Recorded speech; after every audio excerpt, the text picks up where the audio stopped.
Yeah, right chat.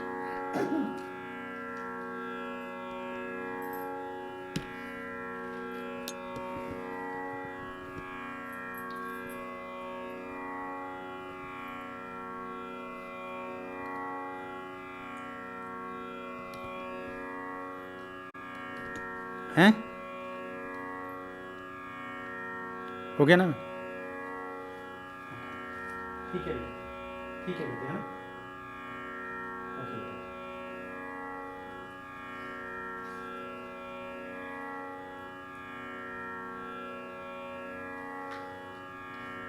तेरे को बनाया नहीं? तेरे को बनाया? तेरा हाँ ये फोन मैं अपना बाथरूम जाया ना, एक मिनट। इसमें नहीं है पानी लेने का पानी तो चला लो। आपको आपको चला आ नहीं लाना मैं क्या है है नहीं नहीं अच्छा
अपना ये लाइव होगा, दर्शन करवा दीजिए मंदिर के।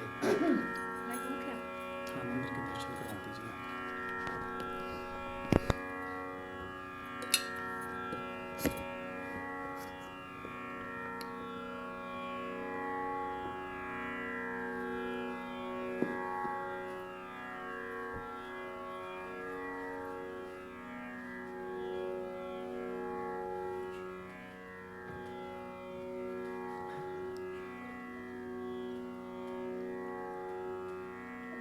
नहीं, छोटी जगह है, थोड़ी छोटी जगह है।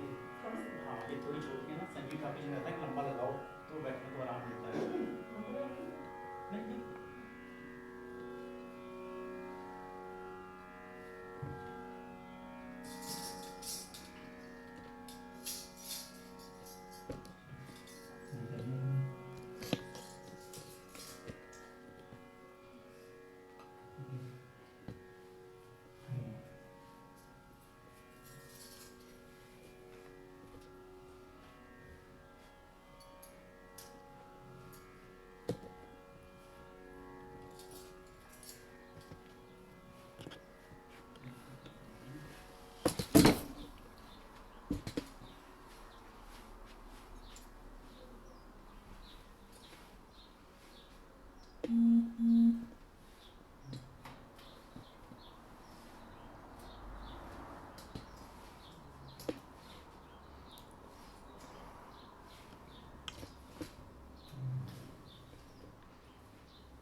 और आगे ले आइए, थोड़ा सा और आगे करिए।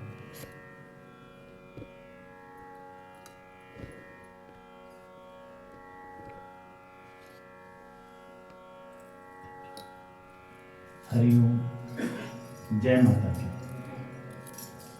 वक्रतुंड महाकाय सूर्यकोटि संप्रभा निर्विघ्नं कुरु मे देव सर्वकार्येषु सर्वदा।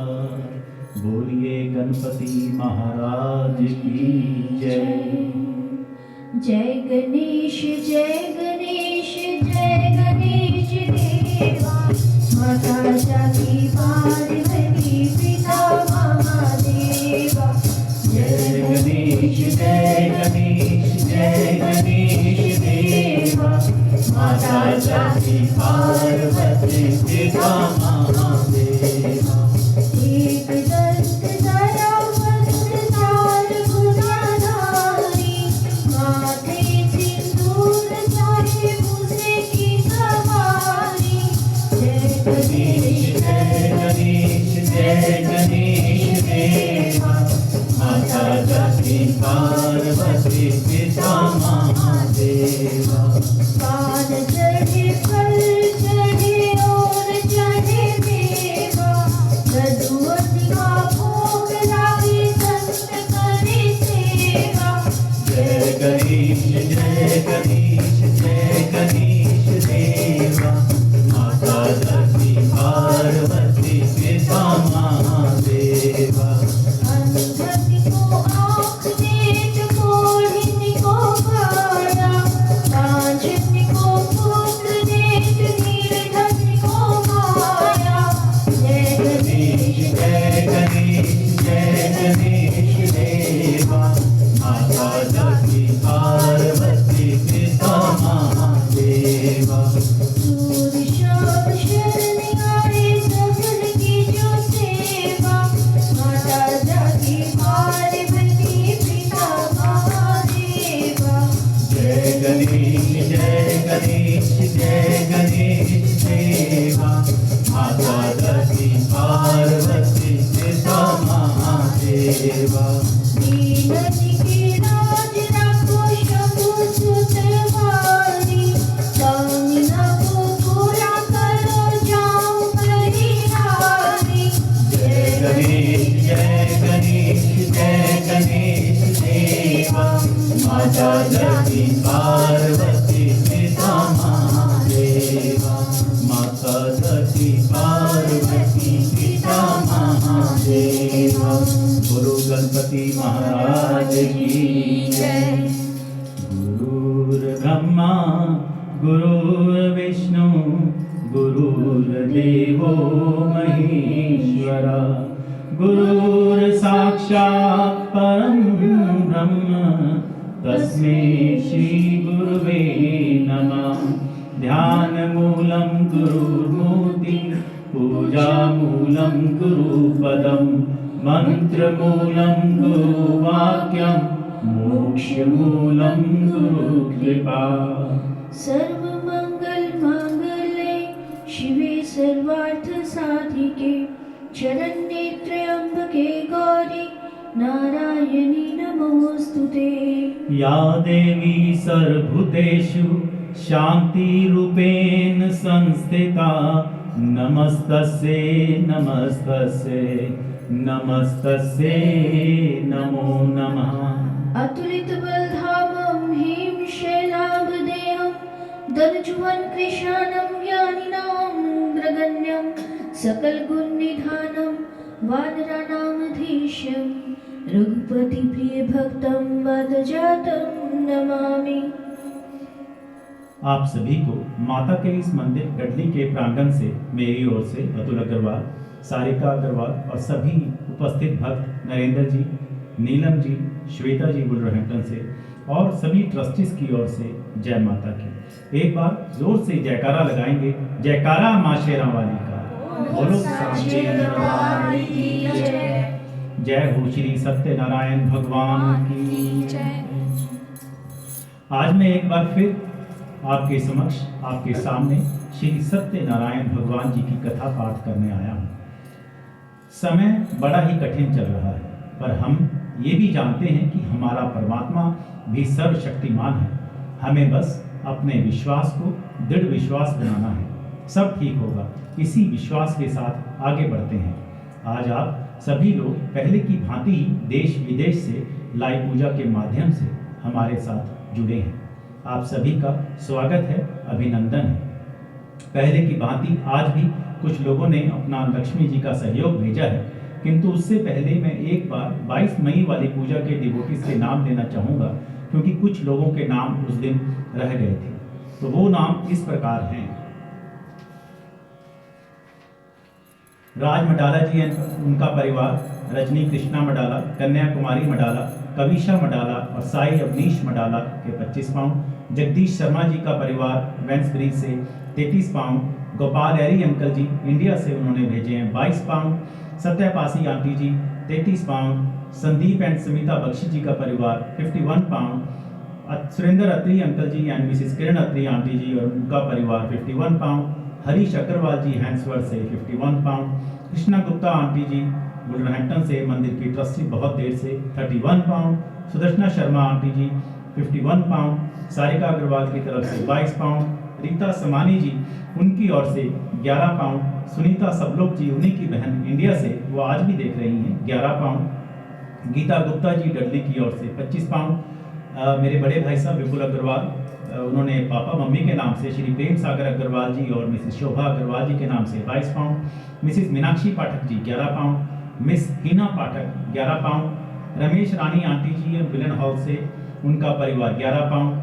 मनदीप जी और उनका परिवार 11 पाउंड। जगदीश जी डंडली से, जगदीश जी सहदेव जी 11 पाउंड। मिसिस राज दुलारी अग्रवाल जी हमारे मंदिर की सेक्रेटरी हैं, उनकी मदर इन लॉ, उनकी मम्मी जी योगिता जी की, उनके परिवार की ओर से 51 pound. Anju ji Salona ji and family, उनकी फैमिली परिवार 44 pound. Doctor Amulya Prasad and family for Shani Chalisa and Shri Hanuman Chalisa पाठ, जो पिछली बार 22 तारीख को हुआ था, उनकी 22 पाउंड। सुनीता हीर जी के परिवार की ओर से 21 पाउंड। बलबीर सिंह जी यूरोप से 40 पाउंड। हर बार वो कोई भी कार्यक्रम होता है, प्रोग्राम होता है, तो उसमें उनका जरूर सहयोग रहता है। बलबीर जी आपका धन्यवाद। रमीला बहन डडली से मंदिर की बहुत सेवा होती है, इनकी 21 पाउंड। ज्योति बहन 21 पाउंड। मंजू बहन पटेल जी डडली से ही 21 पाउंड। आव्यान सिंगला बंटी जी डडली से ही 21 pound. Manju Srivastava ji and family Rugby से 25 पाउंड। मोना जी बर्मिंघम की तरफ से भी, उनकी तरफ से भी सेवा आई है। नरेंद्र जी नीलम जी जो हमारे बीच बैठे हैं, उनके परिवार की ओर से 51 पाउंड। टीआर कपूर जी की ओर से हमारे मंदिर के ट्रस्टी हैं 21 पाउंड। अमित बंसल जी, राखी बंसल जी और आकाश बंसल एंड फैमिली, उनकी ओर से 11 पाउंड। कमल नाहर जी के परिवार की ओर से 11 पाउंड। ब्रिज मोहन अग्रवाल जी हमारे मंदिर के बहुत पुराने ट्रस्टी हैं और उनके परिवार की ओर से 11 पाउंड। अमित चावला जी, ऋचा चावला और उनके परिवार 33 पाउंड। डॉक्टर पेड़ी गुप्ता एंड परिवार की ओर से 33 पाउंड। डॉक्टर चंदन गुप्ता जी और उनका परिवार 22 पाउंड। दीपक एंड मीनू गुप्ता जी, उनका परिवार हमारे कजन हैं, 11 पाउंड। कोमल गोयल जी की ओर से 33 पाउंड। चंद्रशेखर आलूवाले जी की ओर से 51 पाउंड। और इस बार भी रीता समानी जी के 5 पाउंड और सुनीता सबलोक जी इंडिया से, उनकी ओर से भी 5 पाउंड और जगदीश शर्मा जी ने आते आते उन्होंने भी 11 पाउंड का योगदान दिया। और आज के उसके बाद आज के पाठ के लिए भी जो नाम मैंने बताए, उसके अलावा विशेष तौर पे सारिका आज घर से प्रसाद बनाकर लाई हैं। शिविता जी फल का प्रसाद लेके आई हैं वुलवरहैम्पटन से, आपका भी धन्यवाद। नरेंद्र जी नीलम जी की ओर से हलवे का प्रसाद। आज की विशेष सेवा हमारे मंदिर की एक सेवादार हैं निधि जी, उनकी ओर से आज का लंगर भोग भगवान के भोग के रूप में स्पॉन्सर है, आपका भी आभार। एक सूचना, और आप सभी लोगों ने ब्रिज का नाम तो सुना ही होगा, लेकिन अब यहाँ ही निधि जी ने एक ब्रिज भोग की व्यवस्था कर दी है, जो कि निधि जी ने आज से ही अपना नया काम शुरू किया है, जिसका नाम है ब्रिज भोग। निधि जी के घर से ही ऑर्डर ले रही हैं, तो मुझे विश्वास है कि आप लोग जरूर ही उन्हें सेवा का मौका देंगे। इनका नंबर बाहर लीफलेट लगाया है, उस पर भी लिखा है, और मैं बता भी दूंगा और मैंने अपने कॉन्टैक्ट्स में भेज भी दिया है। उनका नंबर है, आपने लिखना हो तो 0740-422-3805, या आप मुझसे या और किसी मंदिर के सदस्य से बाद में भी ले सकते हैं। आज इनकी रसोई से सबसे पहले मंदिर में ठाकुर जी का प्रसाद लगा है। भगवान इनको जरूर ही सफलता प्रदान करेंगे। पिछली बार मैंने आपको बहुत लोगों के नाम बताए थे जो कि समाज में सेवा में कई काम कर रही हैं, जैसे कि देवदत्त जी की धर्मपत्नी शोभा शर्मा जी, अशोक पुरी जी, इनके यहाँ भी कई काम चल रहे हैं। गुरुद्वारा सेवा ट्रस्ट की ओर से सुखबीर जी से मैं पिछली बार मिला था, उनकी ओर से STA फाउंडेशन वुलवरहैम्पटन से पिछली बार रेखा गुप्ता जी ने बताया कि SNJ चैरिटी की तरफ से चलाए जा रहे सेवा के कार्यों में भी उनको भी सेवा करने का मौका मिल रहा है। SNJ चैरिटी और रेखा जी, आपका धन्यवाद। अभी 3 दिन पहले ही एक और इंडियन स्टूडेंट जो स्ट्रगल कर रहा था, भगवान का बहुत शुक्र है कि हम उसकी थोड़ी सहायता कर पाए। रेखा जी से बात हो रही थी तो उन्होंने बताया कि जो भी लिस्ट है मुझे भेज दो, तुम्हें जाने की ज़रूरत नहीं, मैं अभी शॉपिंग कर लूँगी और उसको बर्मिंघम में दे आऊँगी, जो कि उन्होंने किया। लेकिन उस लिस्ट के अलावा उन्होंने कुछ समोसे और मिठाई भी देकर आए। ये केवल कोई माँ ही कर सकती है। मैं भी वहाँ उससे मिलने गया क्योंकि वो मानसिक रूप से बहुत परेशान लग रहा था, और सब्जी सारिका ने बना कर दी तो वो भी दी। उसको मॉरल सपोर्ट देने के लिए मैं वहाँ गया। अब श्वेता जी ने 3-4 स्टूडेंट्स के लिए शनिवार का खाना भेजने की जिम्मेवारी ली है, आपका भी धन्यवाद। आज मैं एक बार फिर से अपने मंदिर के वॉलंटियर्स का भी धन्यवाद करना चाहूँगा, जिनमें से प्रमुख नाम इस प्रकार हैं, नरेंद्र जी और नीलम जी। और मैं अपने समिति के सभी सदस्यों का हार्दिक अभिनंदन करना चाहूँगा, क्योंकि ये सभी काम इस सभी के सहयोग के बिना संभव नहीं।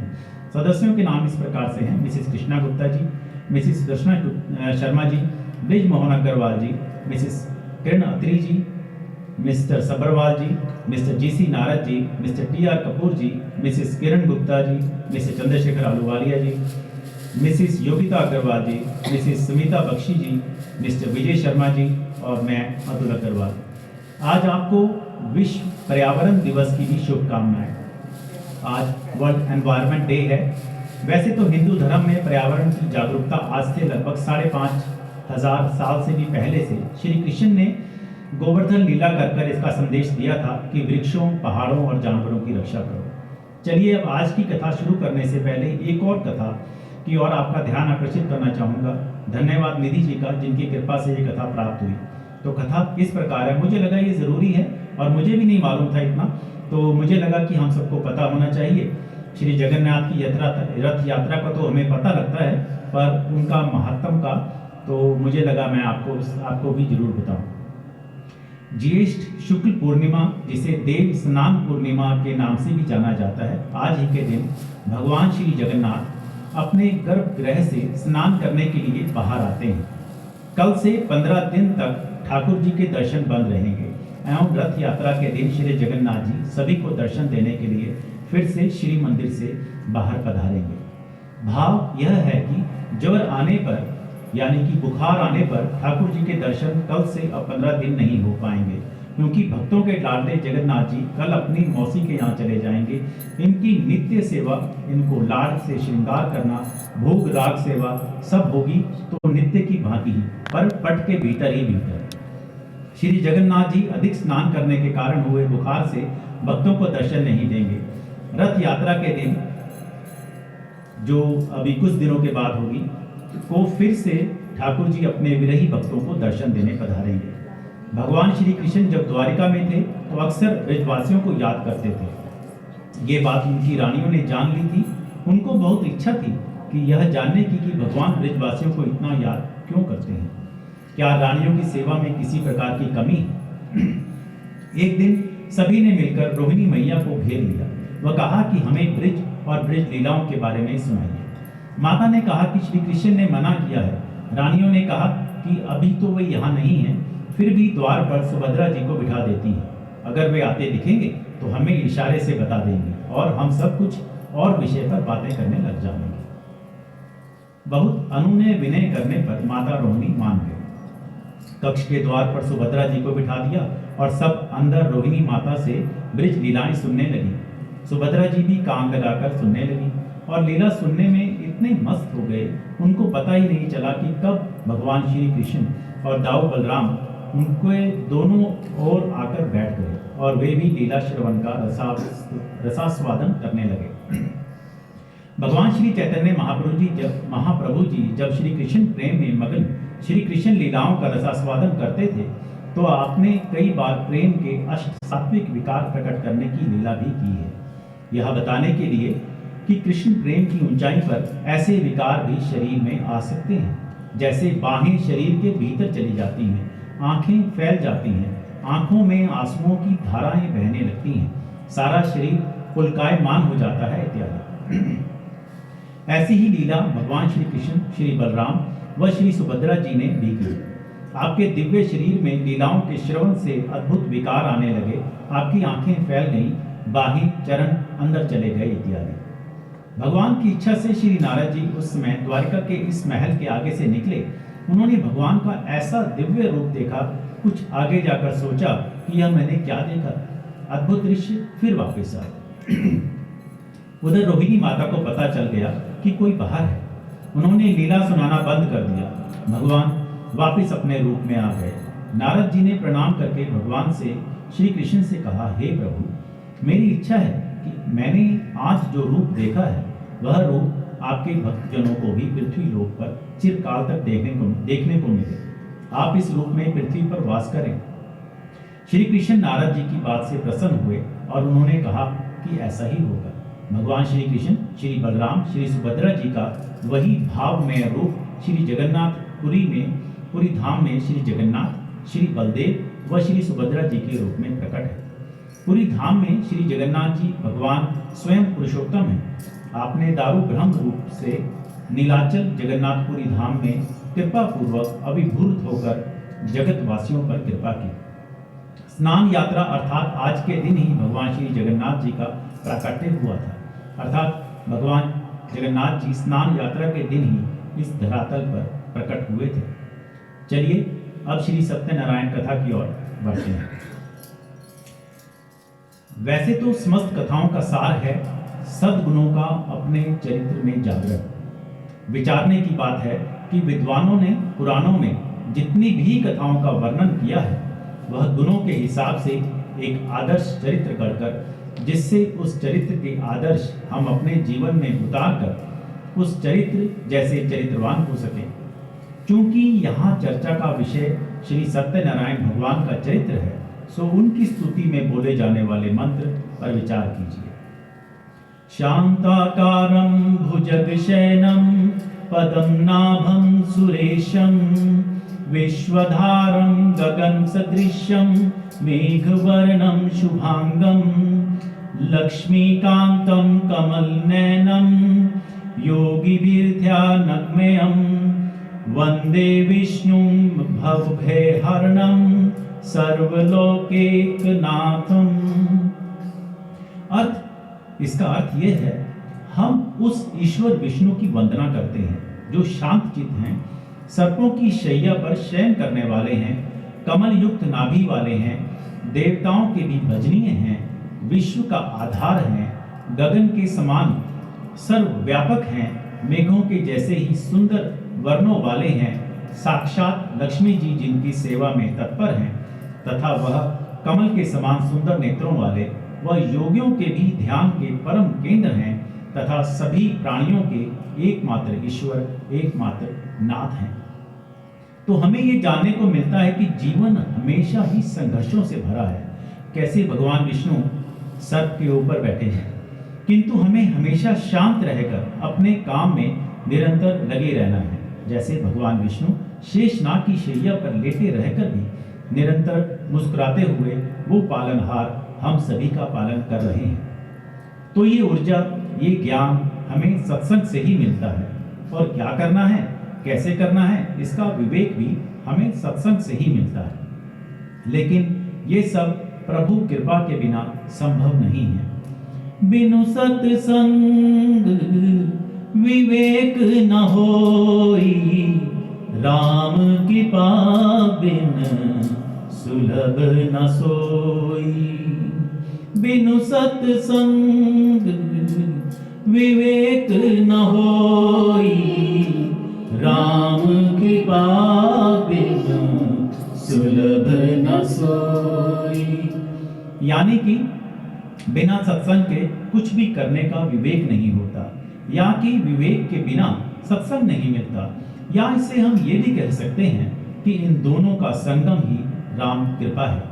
यानी हमें सत्य का या सच का संग करना है, वही सच जो कि नारायण है। इसे ऐसे भी कह सकते हैं कि नारायण ही शाश्वत है, सनातन है, सच है। एक घड़ी आधी घड़ी आधी की पुनियाद, तुलसी संगत साधु की कटे कोटि अपराध। एक घड़ी आधी घड़ी आधी की पुनियाद, तुलसी संगत साधु की कटे कोटि अपराध। जिनके जीवन में सद्वचन, सत्कर्म, सत्संग, सत्पुरुष, सद्ग्रंथ, सात्विकता, सच्चिदानंद है, यह श्री सत्यनारायण की कथा विशेष रूप से उन्हीं के लिए ही है। पर इसका मतलब ये कदापि नहीं कि बाकी लोग पूजा पाठ नहीं कर सकते, क्योंकि विधाता भगवान दयालु हैं। जैसे पेड़ यह नहीं देखता कि कोई धर्मी है, अधर्मी है, अमीर है, गरीब है, पशु है, पक्षी है, सभी को समान रूप से छाया देता है। नदी सभी को समान रूप से जल देती है। सूर्य प्रकाश सभी को समान रूप से देता है। इसी प्रकार प्रभु दया तो सभी के ऊपर करते हैं, पर किंतु करुणा केवल अपने भक्तों के ऊपर ही करते हैं। आप सभी ज्ञानी हैं, धर्म को अच्छे से समझते हैं, पर क्या ये कभी चिंतन किया है कि श्री सत्यनारायण भगवान कौन है? इनका जन्म कब हुआ?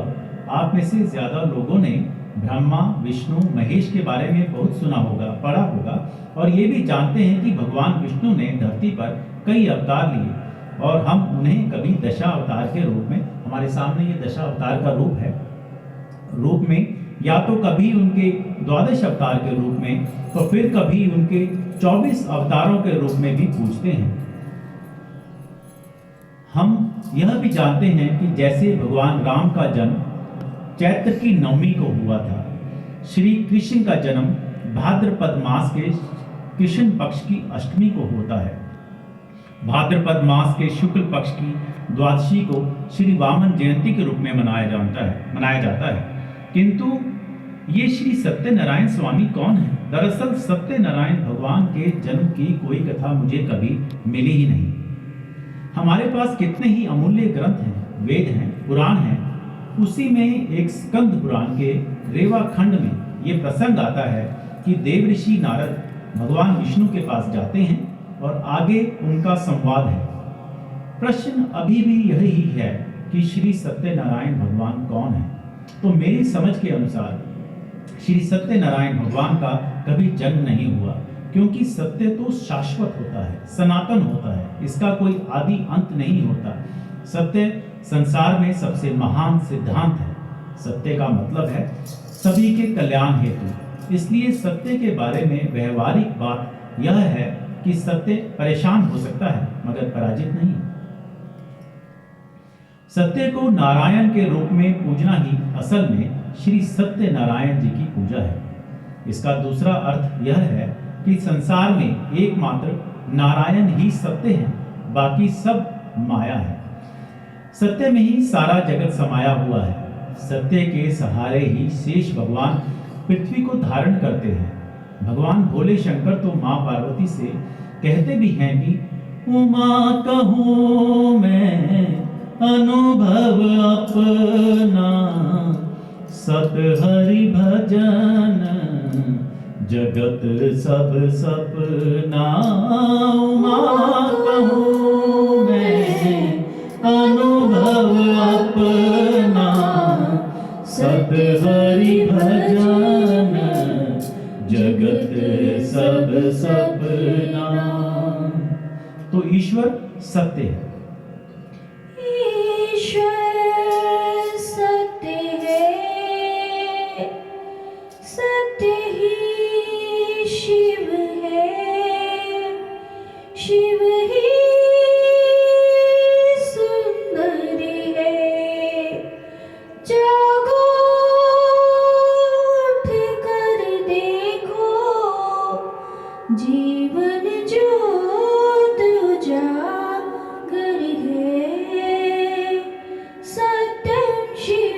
सुन्दरम् सत्यं शिवं सुन्दरम् सत्यं शिवं सुन्दरम् सुन्दरम्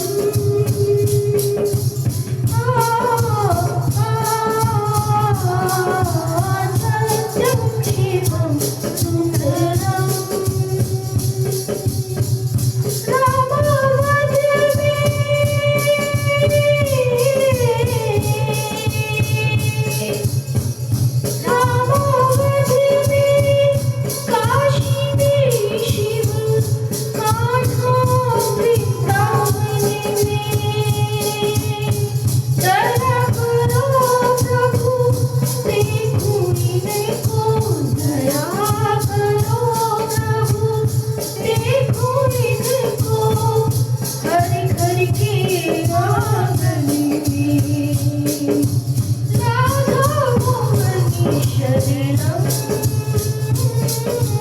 सत्यं शिवं सुन्दरम् सत्यं शिवं सुन्दरम्। श्री सत्यनारायण की कथा बताती है कि व्रत पूजन करने में मनुष्य को समान अधिकार है, चाहे वह निर्धन, धनवान, राजा हो या व्यवसायी, ब्राह्मण हो या अन्य वर्ग, स्त्री हो या पुरुष। यही स्पष्ट करने के लिए इस कथा में निर्धन ब्राह्मण, गरीब लकड़हारा, राजा उल्कामुख, धनवान व्यवसायी, साधु वैश्य, उसकी पत्नी लीलावती, पुत्री कलावती, राजा तुंगध्वज एवं गोपगणों की कथा का समावेश किया गया है। कथासार ग्रहण करने से यह निष्कर्ष निकलता है कि जिस किसी ने सत्य के प्रति श्रद्धा विश्वास किया, उन सबके कार्य सिद्ध हो गए। जैसे लकड़हारा, गरीब ब्राह्मण, उल्कामुख, गोपगणों ने सुना कि यह व्रत सुख, सौभाग्य, संतति, संपत्ति सब कुछ देने वाला है, तो सुनते ही श्रद्धा, भक्ति तथा प्रेम के साथ सत्य व्रत का आचरण करने में लग गए और फलस्वरूप इहलौकिक सुख भोग कर परलोक में मोक्ष के अधिकारी हुए। साधु वैश्य ने भी यही प्रसंग राजा उल्कामुख से विधि विधान के साथ सुना, किंतु उसका विश्वास अधूरा था, श्रद्धा में कमी थी। वह कहता था कि संतान प्राप्ति पर सत्यव्रत पूजन करूंगा।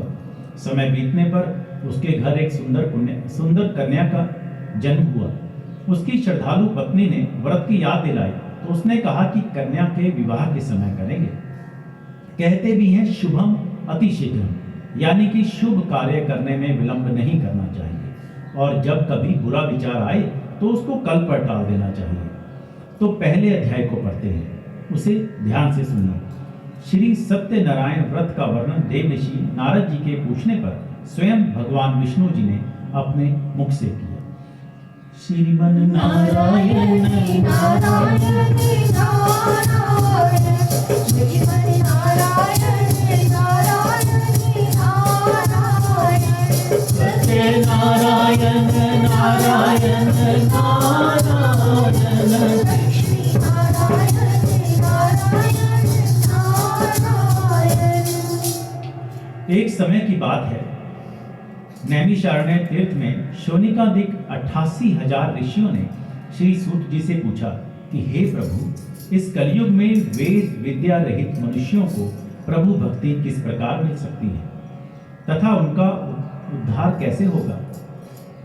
हे मुनिश्रेष्ठ, कोई ऐसा तप बताइए जिससे थोड़े समय में ही पुण्य मिले और मनवांछित फल भी मिल जाए। इस प्रकार की कथा सुनने की हम इच्छा रखते हैं।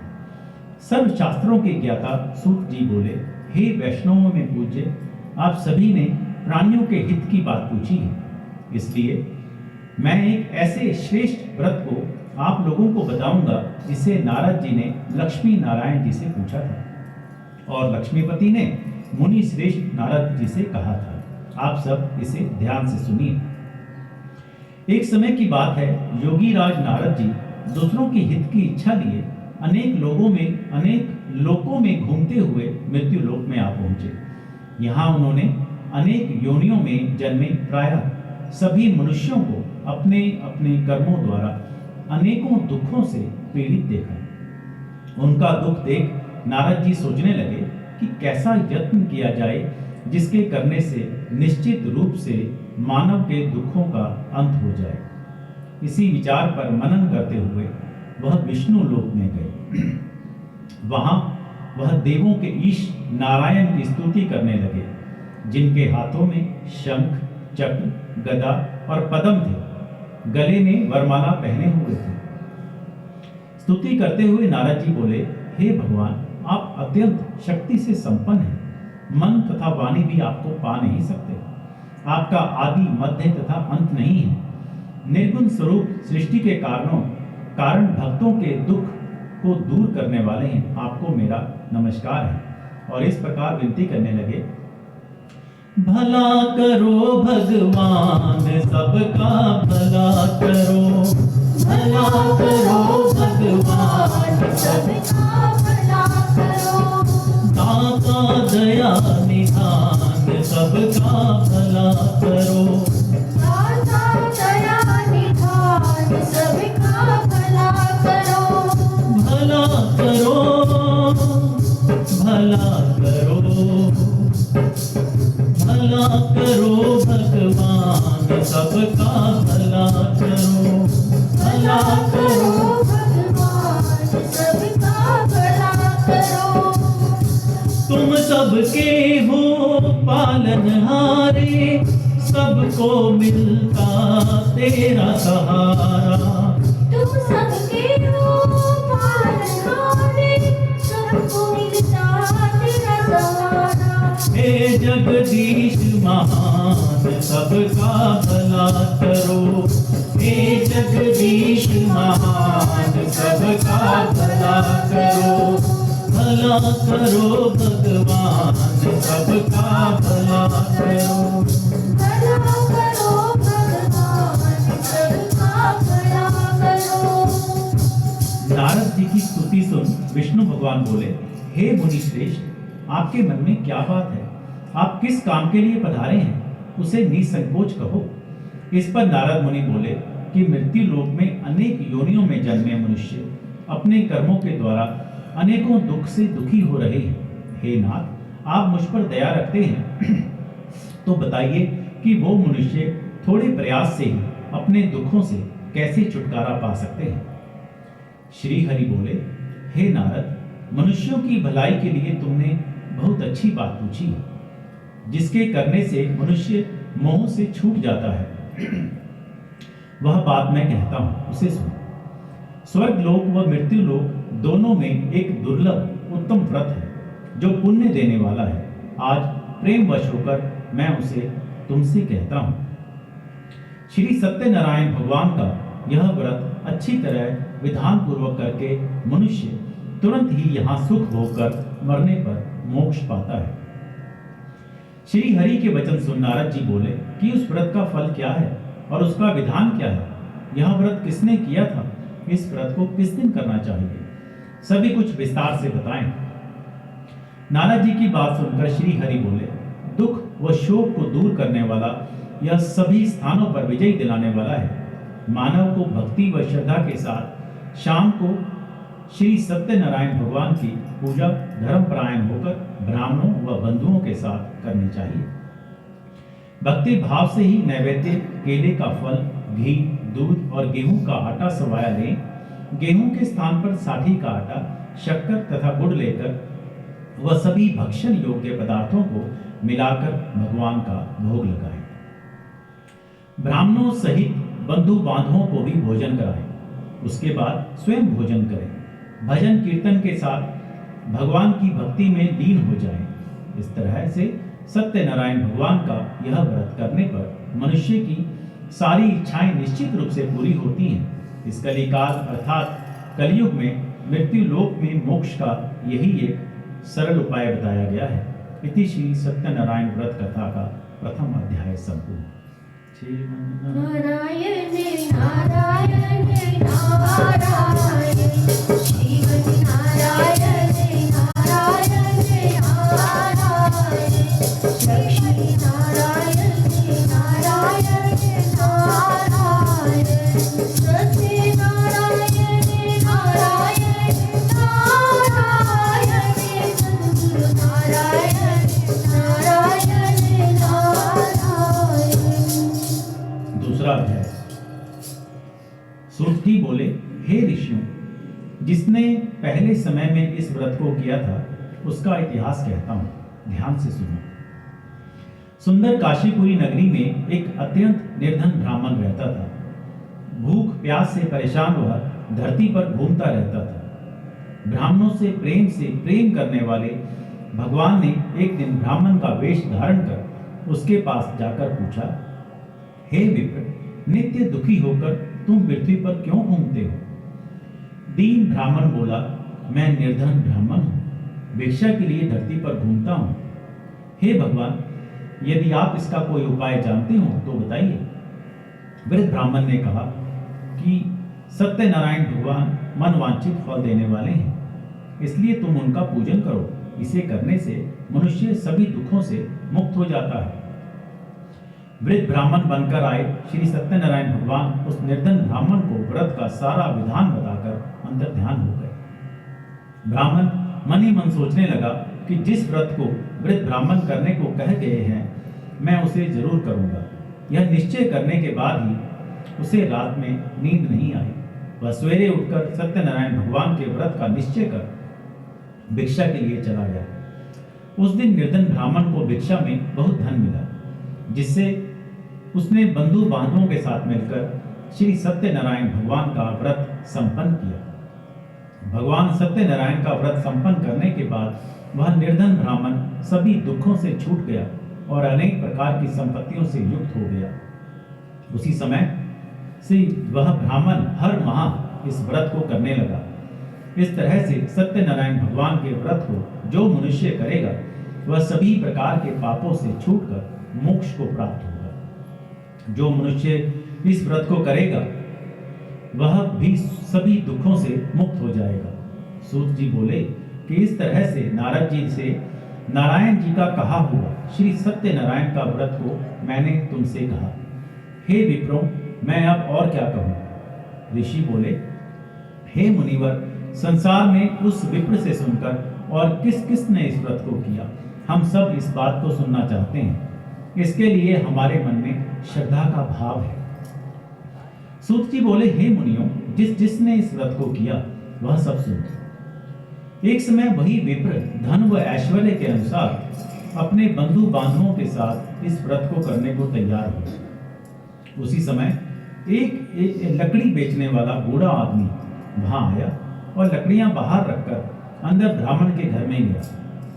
प्यास से दुखी वह लकड़हारा उनको व्रत करते देख विप्र को नमस्कार कर पूछने लगा कि आप यह क्या कर रहे हैं तथा इसे करने से क्या फल मिलेगा, कृपया मुझे भी बताएं।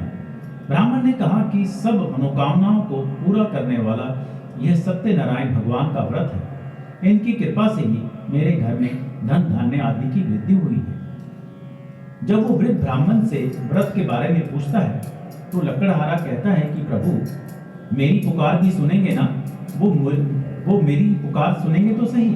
तो ब्राह्मण कहता है कि मेरे नाथ का नाम दयानिधि है, वो दया तो करेंगे कभी ना कभी।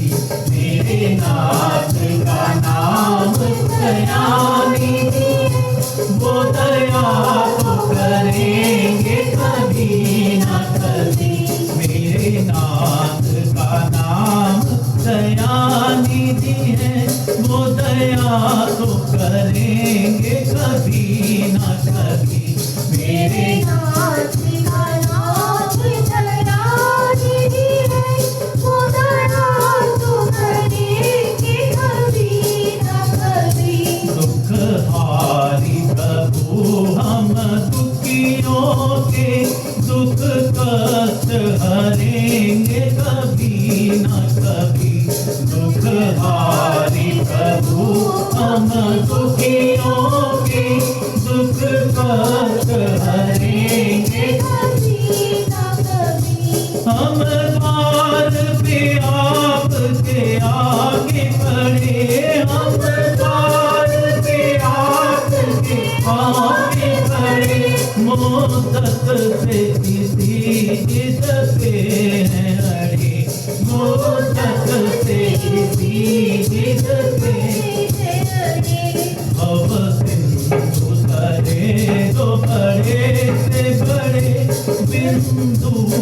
करेंगे कभी न कभी, भव सिंधु करे जो बड़े से बड़े बिंदु भी करेंगे कभी न कभी, हम सब भी करेंगे कभी न कभी, हम सब भी करेंगे कभी न कभी। मेरे नाथ का नाम दयानिधि है, वो दया तो करेंगे कभी न कभी। मेरे नाथ का नाम दयानिधि है, वो दया भी करेंगे कभी न कभी। विप्र से सत्यनारायण व्रत के बारे में जानकर और आश्वस्त होकर लकड़हारा बहुत प्रसन्न हुआ। चरणामृत लेकर वह प्रसाद खाने के बाद वह अपने घर गया। लकड़हारे ने अपने मन में संकल्प किया कि आज लकड़ी बेचने से जो धन मिलेगा उसी से श्री सत्यनारायण भगवान का उत्तम व्रत करूंगा। मन में इस विचार को ले बूढ़ा आदमी सिर पर लकड़ियां रख उस नगर में बेचने गया जहां धनी लोग ज्यादा रहते थे। उस नगर में उसे अपनी लकड़ियों का दाम पहले से 4 गुना अधिक मिलता है। बूढ़ा प्रसन्नता के साथ दाम लेकर केले, शक्कर, घी, दूध, दही और गेहूं का आटा ले और सत्यनारायण भगवान के व्रत की अन्य सामग्रियां लेकर अपने घर गया। वहां उसने अपने बंधु बांधवों को बुलाकर विधि विधान से श्री सत्यनारायण भगवान का पूजन और व्रत किया।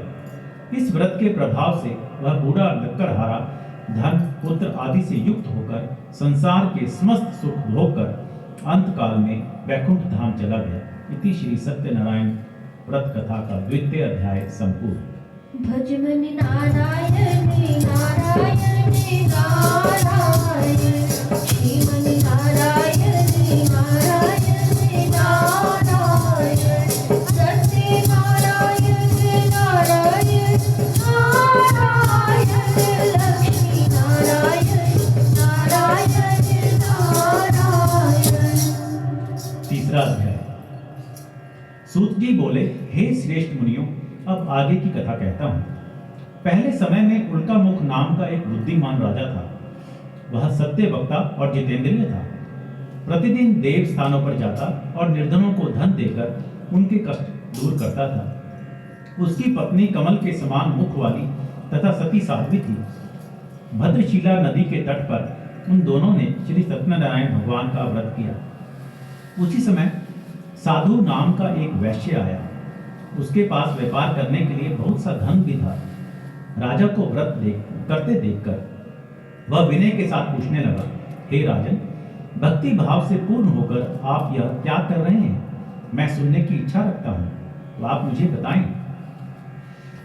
राजा बोला, हे साधु, अपने बंधु बांधवों के साथ पुत्रादि के प्राप्ति के लिए एक महाशक्तिमान श्री सत्यनारायण भगवान का व्रत व पूजन कर रहा हूं। राजा के वचन सुन साधु आदर से बोला, हे राजन, मुझे इस व्रत का सारा विधान कहिए। आपके कथा अनुसार मैं भी इस व्रत को करूंगा। मेरी भी संतान नहीं है और इस व्रत को करने से निश्चित रूप से मुझे संतान की प्राप्ति होगी। राजा से व्रत का सारा विधान सुन व्यापार से निवृत्त हो वह अपने घर गया। साधु वैश्य ने अपनी पत्नी को संतान देने वाले इस व्रत का वर्णन कह सुनाया और कहा कि जब मेरी संतान होगी तब मैं इस व्रत को करूंगा। साधु ने इस तरह के वचन अपनी पत्नी लीलावती से कहे। एक दिन लीलावती पति के साथ आनंदित हो सांसारिक धर्म में प्रवृत्त होकर श्री सत्यनारायण भगवान की कृपा से गर्भवती हो गई। 10वें महीने में उसके गर्भ से एक सुंदर कन्या ने जन्म लिया। दिनों दिन वह ऐसे बढ़ने लगी जैसे कि शुक्ल पक्ष का चंद्रमा पड़ता है। माता पिता ने अपनी कन्या का नाम कलावती रखा। एक दिन लीलावती ने मीठे शब्दों में अपने पति को याद दिलाया कि आपने सत्यनारायण भगवान के जिस व्रत को करने का संकल्प किया था उसे करने का समय आ गया है। आप इस व्रत को करिए। साधु बोला कि हे प्रिय, इस व्रत को मैं उसके विवाह पर करूंगा। इस प्रकार अपनी पत्नी को आश्वासन देकर वह नगर को चला गया। कलावती पिता के घर में रहकर वृद्धि को प्राप्त हो गई। साधु ने एक बार नगर में अपनी कन्या को सखियों के साथ देखा तो तुरंत ही दूत को बुलाया और कहा कि मेरी कन्या के लिए योग्य वर देख कर आओ। साधु की बात सुनकर दूत कंचन नगर में पहुंचा और वहां देखभाल कर लड़की के लिए सुयोग्य वणिक पुत्र को ले आया। सुयोग्य लड़के को देख साधु ने बंधु बांधवों को बुलाकर अपनी पुत्री का विवाह कर दिया। लेकिन दुर्भाग्य की बात ये कि साधु ने अभी भी श्री सत्यनारायण का भगवान का व्रत नहीं किया। इस पर श्री भगवान क्रोधित हो गए और श्राप दिया कि साधु को अत्यधिक दुख मिलेगा। अपने कार्य में कुशल साधु बनिया जमाई को लेकर समुद्र के पास स्थित होकर रत्नासारपुर नगर में गया। वहां जाकर दामाद ससुर दोनों मिलकर चंद्रकेतु राजा के नगर में व्यापार करने लगे। एक दिन भगवान श्री सत्यनारायण की माया से एक चोर राजा का धन चुराकर भाग रहा था। उसने राजा के सिपाहियों को अपना पीछा करते देख चुराया हुआ धन वहां रख दिया जहां साधु अपने जमाई के साथ ठहरा हुआ था। राजा के सिपाहियों ने साधु वैश्य के पास राजा का धन पड़ा देखा तो वह ससुर जमाई दोनों को बांधकर राजा के पास ले गए और कहा कि उन दोनों चोरों को हम पकड़ लाए हैं, आप आगे की कार्रवाई की आज्ञा दें। राजा की आज्ञा से उन दोनों को कठिन कारावास में डाल दिया गया और उनका सारा धन भी उनसे छीन लिया गया। श्री सत्यनारायण भगवान से श्राप से साधु की पत्नी भी बहुत दुखी हुई। घर में जो धन रखा था उसे चोर चुरा ले गए। शारीरिक तथा मानसिक पीड़ा व भूख प्यास से अति दुखी हो अन्न की चिंता में कलावती एक ब्राह्मण के घर गई। वहां उसने श्री सत्यनारायण भगवान का व्रत होते देखा, फिर कथा भी सुनी।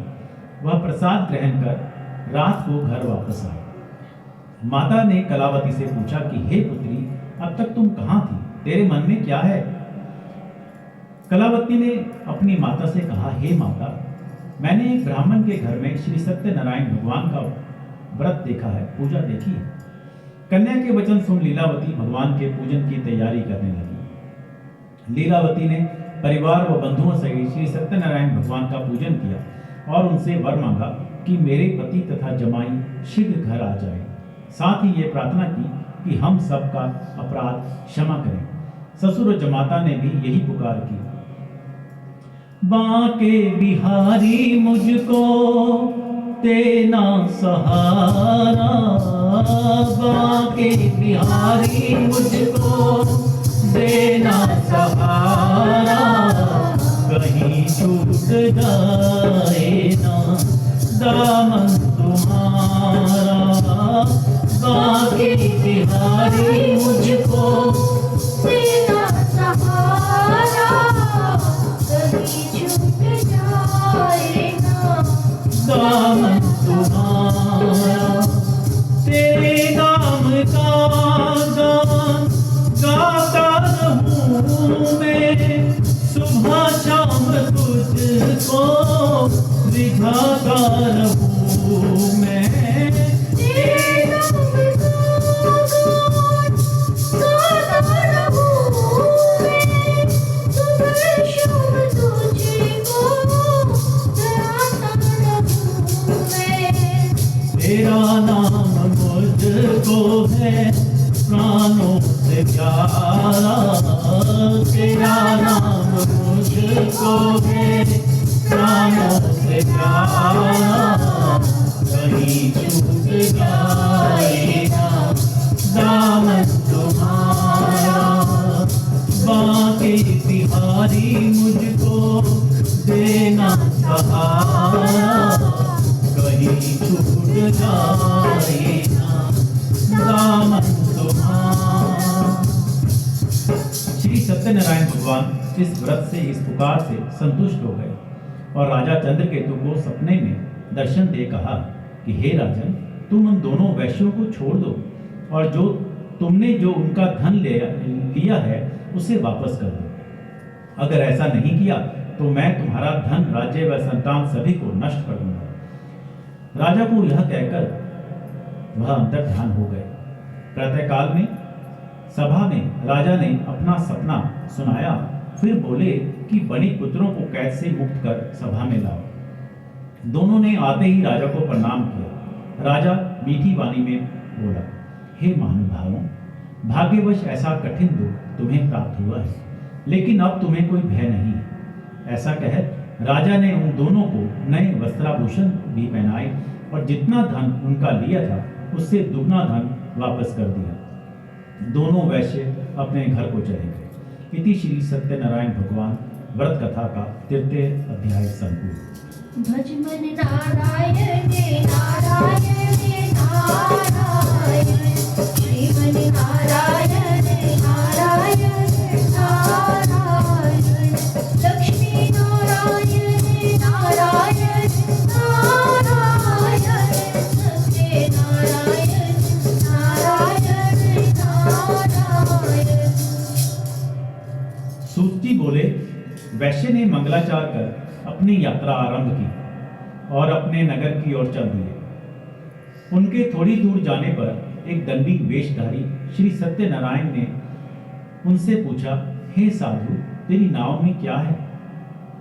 अभिमानी वणिक हंसता हुआ बोला, हे दंडी, आप क्यों पूछते हो? क्या धन लेने की इच्छा है? मेरी नाव में तो बेल व पत्ते भरे हुए हैं। वैश्य के कठोर वचन सुन भगवान बोले, तुम्हारा वचन सत्य हो। दंडी ऐसे वचन कह वहां से दूर चले गए। कुछ दूर जाकर समुद्र के किनारे बैठ गए।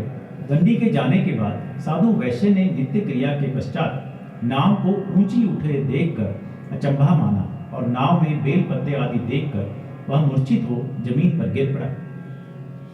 मूर्छा खुलने पर वह अत्यंत शोक में डूब गया।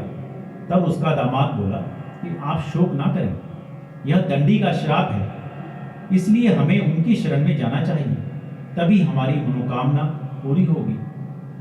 दामाद की बात सुन वह दंडी के पास पहुंचे और अत्यंत भक्ति भाव नमस्कार करके बोले, हमने आपसे जो भी असत्य वचन कहे थे उनके लिए हमें क्षमा दें।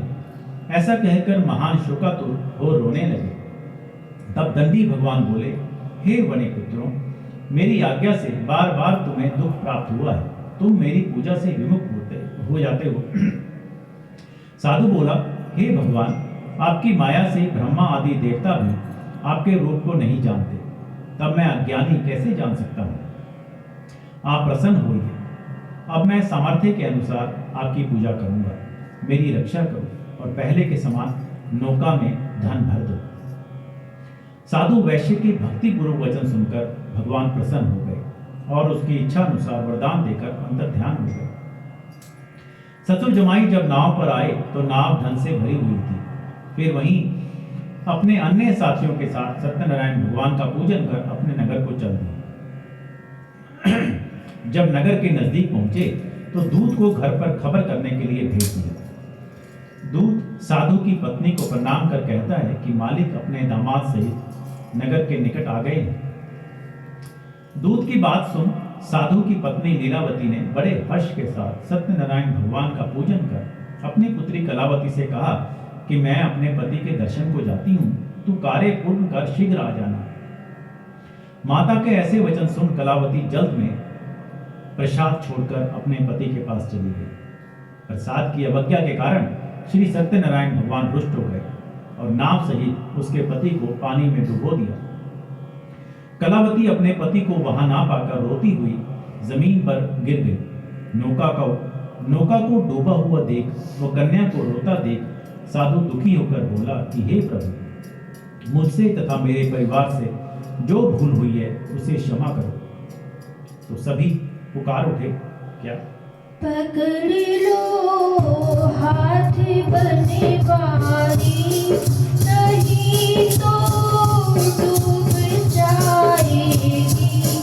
पकड़ लो हाथ बने वाली, नहीं तो डूब जाएगी।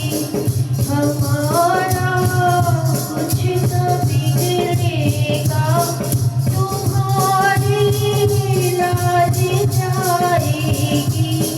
हमारा कुछ न बिगड़ेगा, तुम्हारी लाज जाएगी। तुम्हारे ही भरोसे पर ज़माना छोड़ बैठा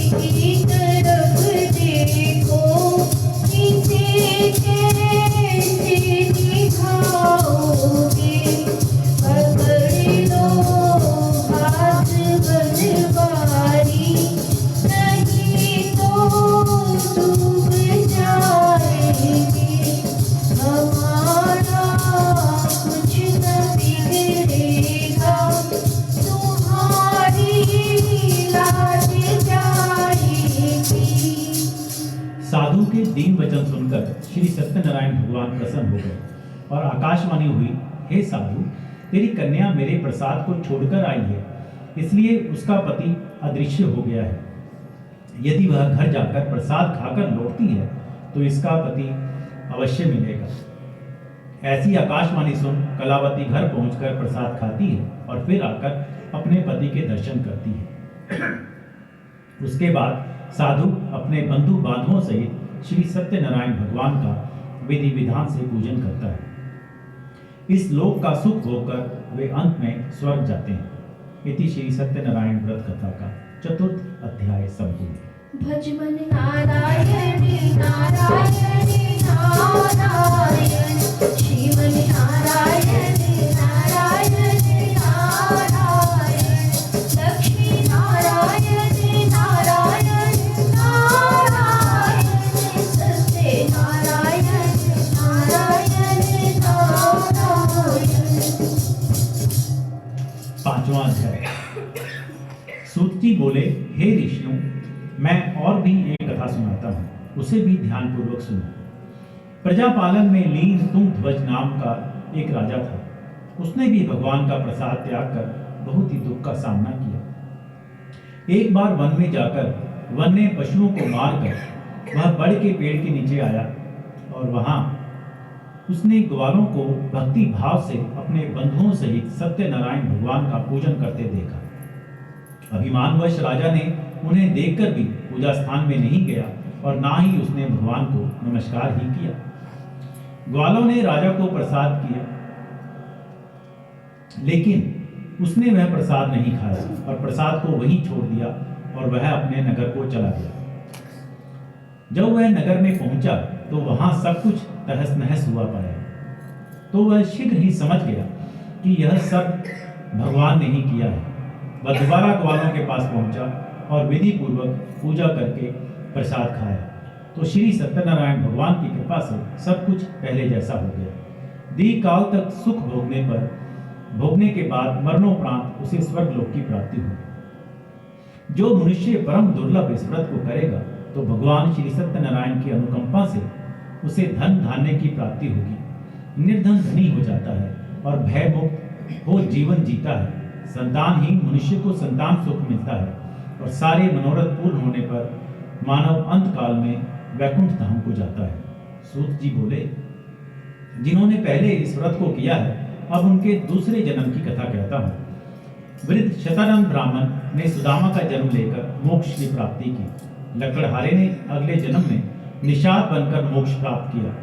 उल्कामुख नाम का राजा दशरथ होकर वैकुंठ गए। साधु नाम के वैश्य ने मूर्ध्वज बनकर अपने पुत्र को आरे से चीरकर मोक्ष पाया। महाराज तुंगध्वज ने स्वयं भू होकर भगवान में भक्ति युक्त हो कर्म कर मोक्ष पाया। इति श्री सत्यनारायण व्रत कथा का 5वां अध्याय संपूर्ण।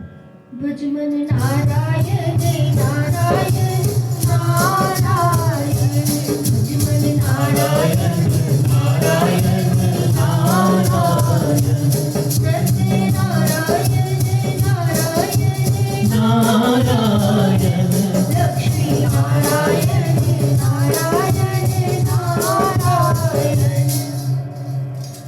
चलिए आरती से पहले एक भजन करते हैं प्रभु का शुक्र करते हुए और फिर आरती।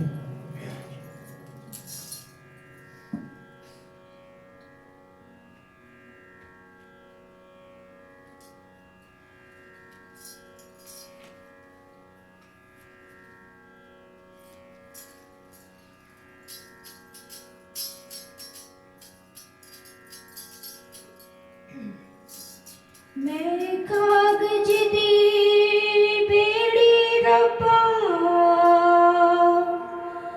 तू मैनू पार लगाया। शुक्र करा मैं तेरा हरदम, मैं जो मंगया सो पाया। शुक्रिया तेरा तेरा, शुक्रिया तेरा, शुक्रिया तेरा तेरा, शुक्रिया तेरा। जिंदगी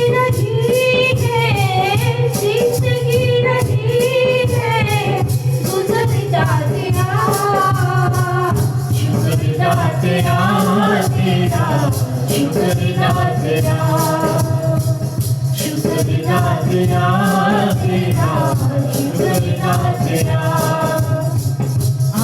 आया खासों के कदे न चाहूँगे, मुझ में तेरा पैदा भी बना दुआओंगे। आया खासों के कदे न चाहूँगे, मुझ में तेरा पैदा भी बना दुआओंगे। बस न बख्श दे, बस न बख्श दे, खुदा तेरा, शुक्रिया तेरा, तेरा शुक्रिया तेरा, शुक्रिया तेरा, तेरा शुक्रिया तेरा। कई पैरा तो रंग फिरते सिर ते लबल छावा, मैं खुदाता सब कुछ देता क्यों ना शुक्र मनावा। कई पैरा तो रंग फिरते सिर ते लबल छावा, मैं खुदाता सब कुछ देता क्यों ना शुक्र मनावा। सोखा की तसाता, सोखा की तसाता, शुक्रिया तेरा, शुक्रिया तेरा, तेरा शुक्रिया तेरा, शुक्रिया तेरा, तेरा शुक्रिया तेरा। ईश्वर दी कोई एक दिन ही पहनी है, ए पैसे दी दौड़ तकिला चलती रहनी है।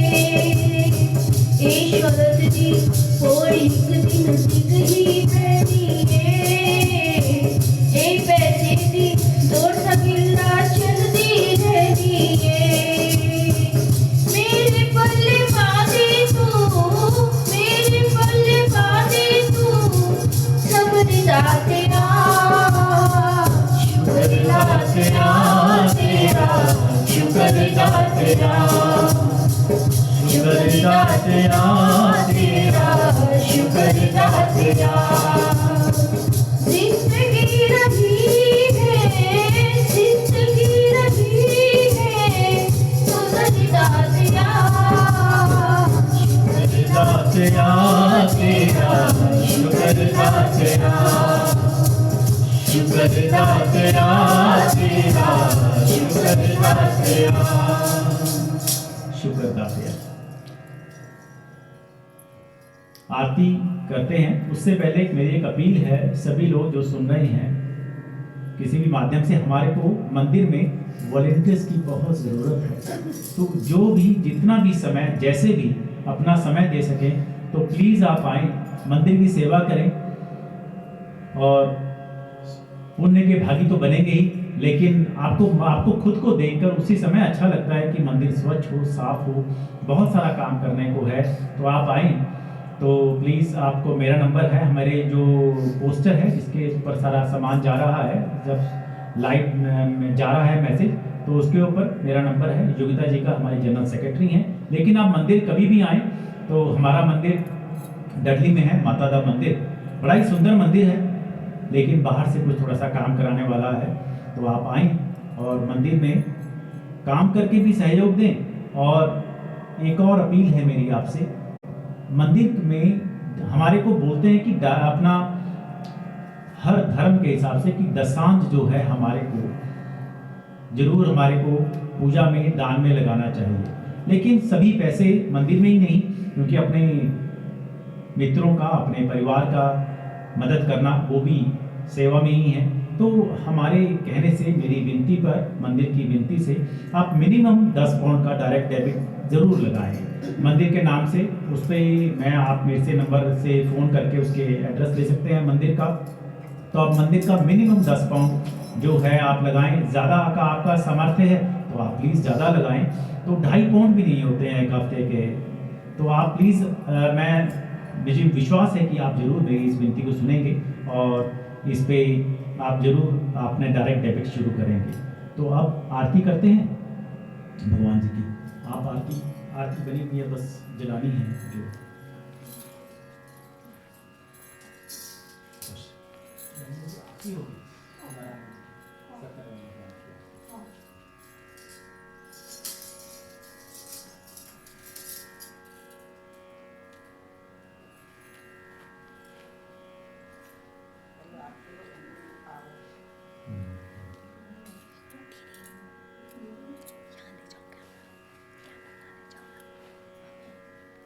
नीलम जी पहले आरती की बुक देख लेंगे।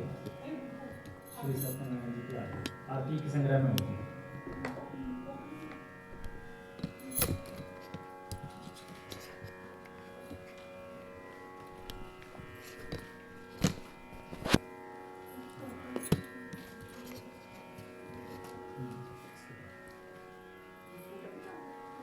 नहीं वो तो इन्होंने खाली करना था ना अपना। मुझे और नीचे चाहिए ये। नीचे जाना है? ये नीचे वाली खोल दें पैर। हाँ ये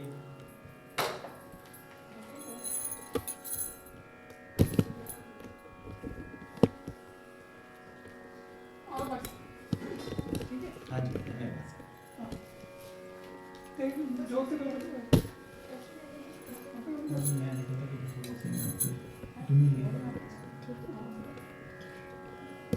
हाँ जी इधर ही कर दीजिए।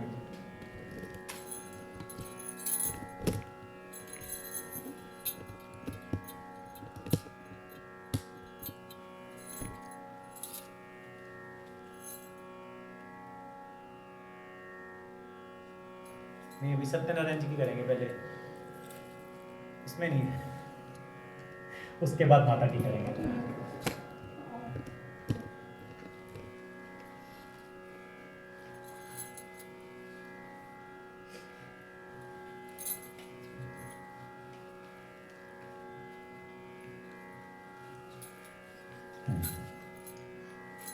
जय लक्ष्मी रमना स्वामी, जय लक्ष्मी रमना सत्यनारायण स्वामी, सत्यनारायण स्वामी, जगपालक हरना, ओम जय लक्ष्मी रमना, रतन जड़ित सिंहासन अद्भुत छविराजे, स्वामी अद्भुत छविराजे, नारद करत निरंजन, नारद करत निरंजन, संचारने वाले, ओम जय लक्ष्मी रमना, कठिनारन द्विज को दर्शनियो, स्वामी द्विज को दर्शनियो, पूरो ब्राह्मण मन के, पूरो ब्राह्मण मन के, कंचन महल कियो, ओम जय लक्ष्मी रमना,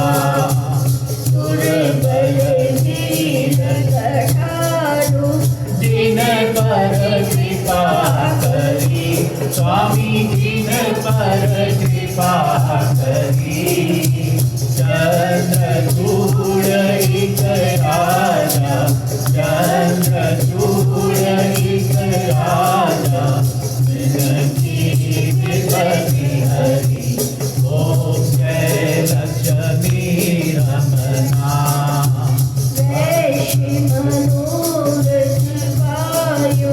श्रद्धा तजदीनी, स्वामी श्रद्धा तजदीनी, सो पल भोग्यो प्रभु जी, सो पल भोग्यो प्रभु जी, स्तुति कीनी, ओम जय लक्ष्मी रमना,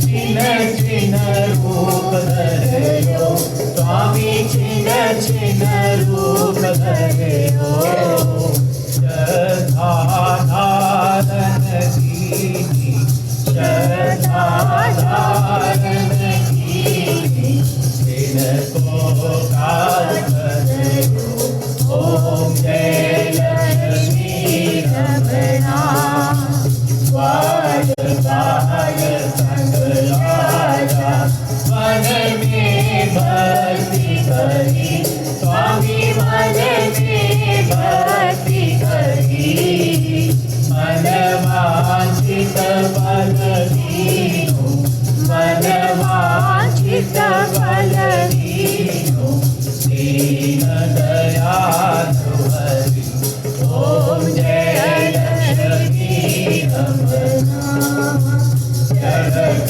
प्रसाद गवायो कदली फल मेवा स्वामी कदली फल मेवा धूप दीप तुलसी से धूप दीप तुलसी से राजीव से देवा ओम जय लक्ष्मी रमणा सत्यनारायण जी की आरती जो कोई जन गावे स्वामी प्रेम सहित गावे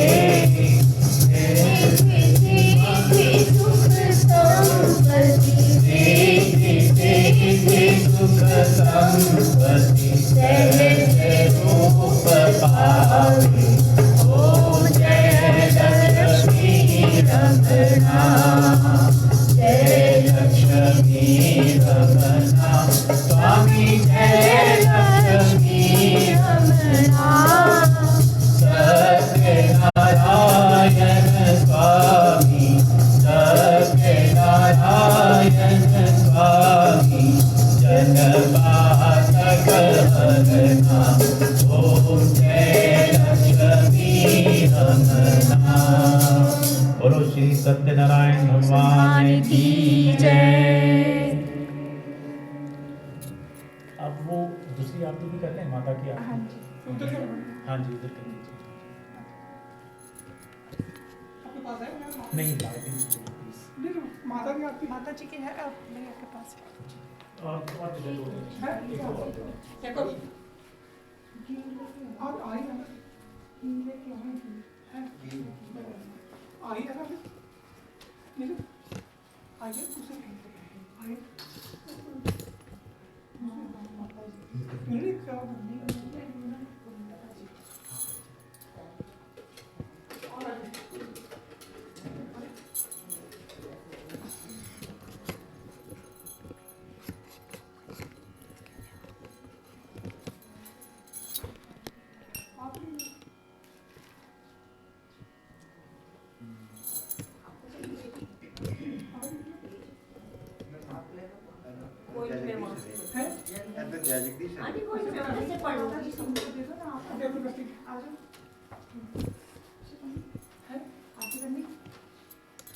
हाँ जी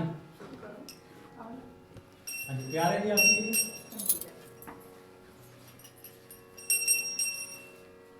जय अम्बे गौरी जय गौरी तुमको निश दिन ध्यावत मैया जी को निश दिन ध्यावत हरि ब्रह्मा शिव की ओम जय अम्बे गौरी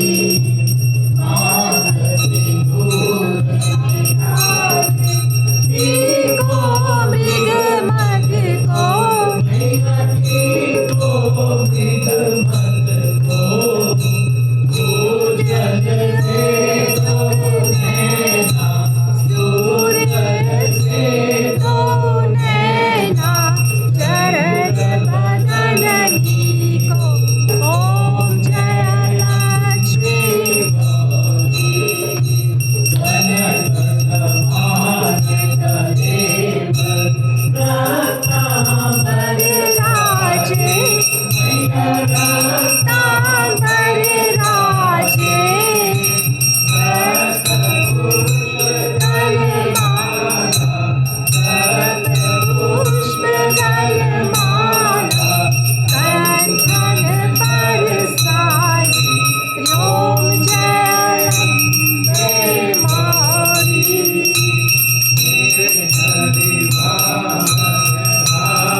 बीज हरे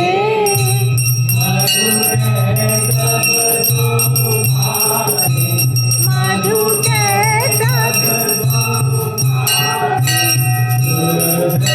प्रीत करे ओम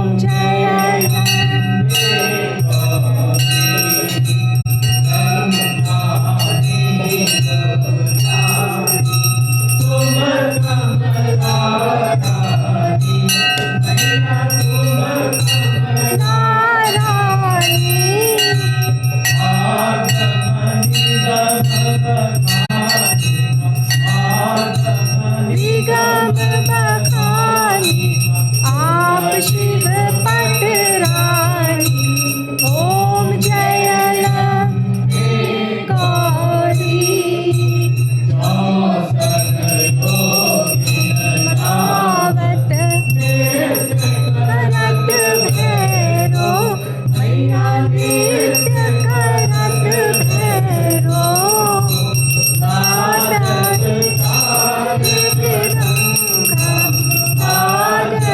ताल बाजत डमरू अम्बे गौरी माता ओ भरता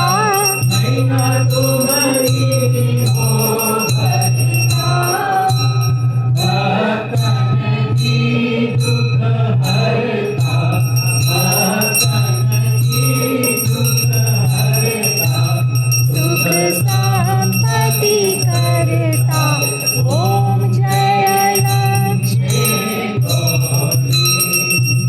पूजा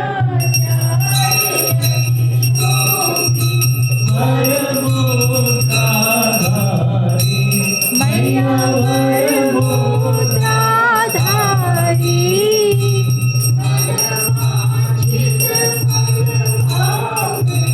मन वांछित फल पावत नर नारी ओम जय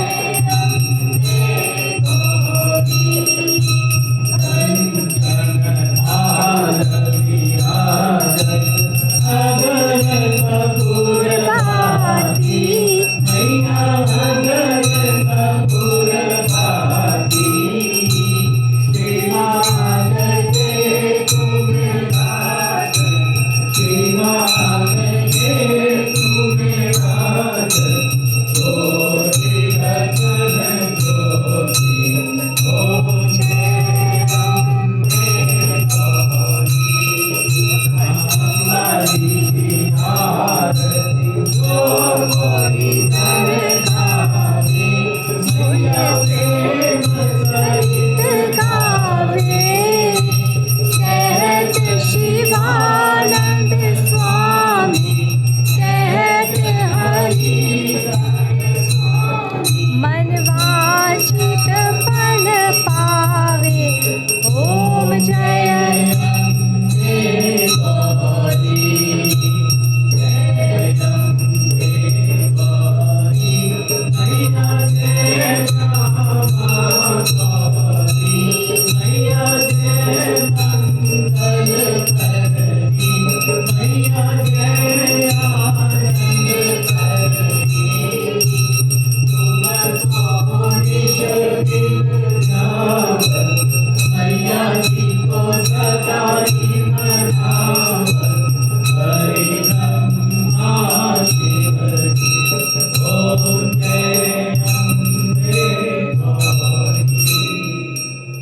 कर्पूर गौरम करुणावसारम संसार सारम भुजगेन्द्रहारम सदा वसंतम हृदयारविंदे भवं भवानी सहितं नमामि मंगलम भगवान विष्णु मंगलम गरुड़ध्वजा मंगलम पुंडरीकाक्षाय मंगलाय धनोहरि सर्वमंगल मांगल्ये शिवे सर्वार्थ साधिके शरण्ये त्र्यंबके गौरी नारायणी नमोस्तुते।